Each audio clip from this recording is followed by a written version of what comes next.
Hey guys, tonight's movie review is for Max, starring Josh Wiggins, Hayden Church, and Lauren Graham. A little bit about this movie.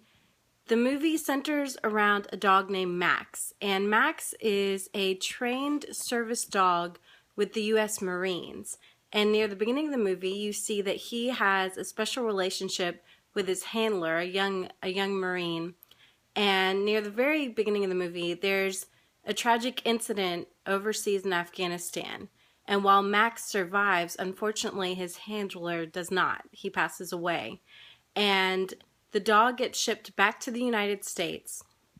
And Max, he doesn't get along with anyone anymore. He's really depressed. He's really no good to the Marines anymore. He can't train, but he also doesn't trust anybody. He's very aggressive, and they're wanting to put him down. And instead of putting him down, what ends up happening is he ends up being taken in by the family of the handler that passed away.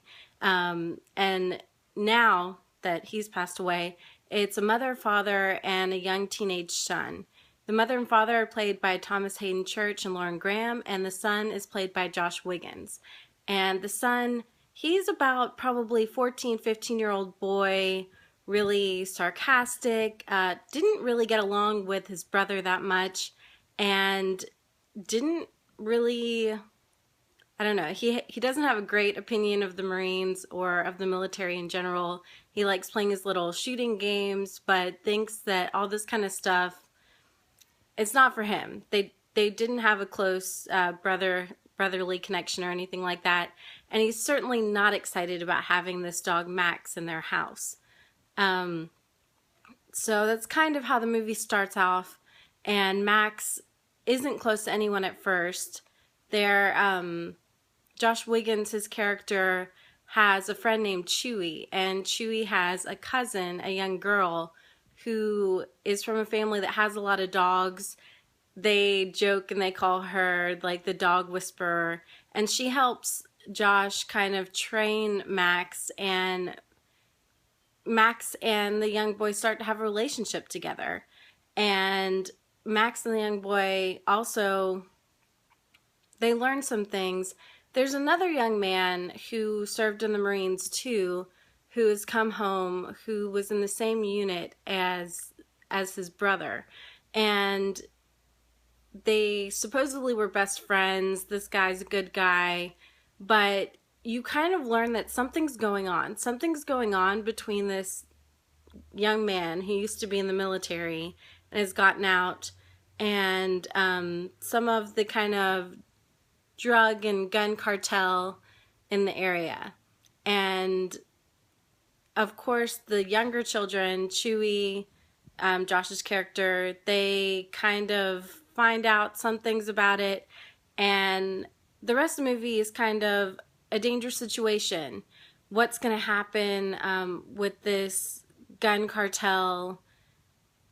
Is Max going to be safe? Or is the family going to be safe? What's kind of going to happen? And so the movie, it's about a relationship with a boy and his dog, but it's also about the military, honoring the military, respecting the military, and then there's also definitely some action going on in this movie, and that's kind of what it's about without trying to give too much away. Now the story itself, I like it. It's refreshing. It's not your typical family or kids movie. It's something different. It's something exciting. Of course, kids love animals. Adults love animals. And it's just something we haven't had a lot of exposure to, kind of seeing animals and their purpose in the military. And so I thought that was really interesting. And there definitely is some pretty gripping action scenes. This dog, I mean, it's unbelievable some of the things that these trained military dogs can do, and some of the scenes between the dog Max and some other dogs. It's pretty interesting to watch, and definitely does leave you on the edge of your seat, not knowing if Max is going to be okay or what the outcome of the action is going to be. So I think the action sequences were written and they were filmed really well. However, now I have to get to the complaints, because I think this could have been a really, really solid movie, and it's just not. And my main complaint is I hate the way this movie was shot. To me, it just really does a disservice to the movie.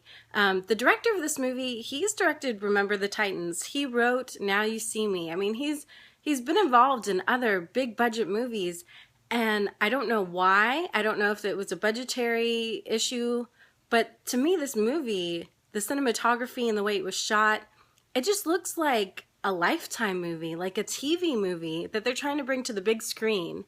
It's poor quality. It looks cheap. The scenes that are supposed to be kind of edgy, during one scene, the camera is focused behind a fan and the people are having a conversation and they're kind of out of focus. I guess it's supposed to be edgy, but it just comes across cheap, and it takes you out of what's going on when you see these cheap camera angles, these cheap camera tricks.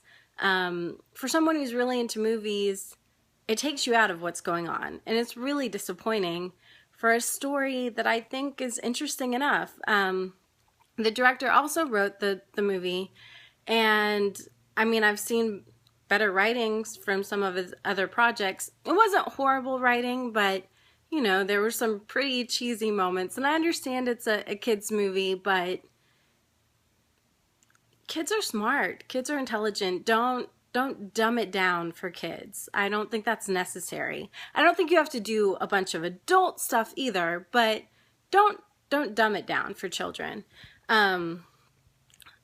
As far as the acting, I thought the acting was pretty good for what they were given. And you had some really strong supporting players. The two things I have to say, though, about the acting, the main boy, Josh Wiggins, I thought he did a good job. However, you know, he's supposed to be a moody, brooding teenager, and I totally get that.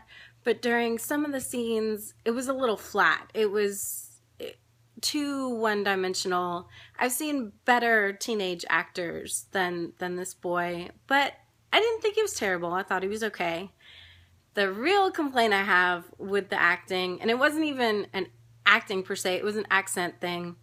I love Lauren Graham. I love Lauren Graham so much. Gilmore Girls is one of my favorite shows to this day. Could watch the reruns over and over again.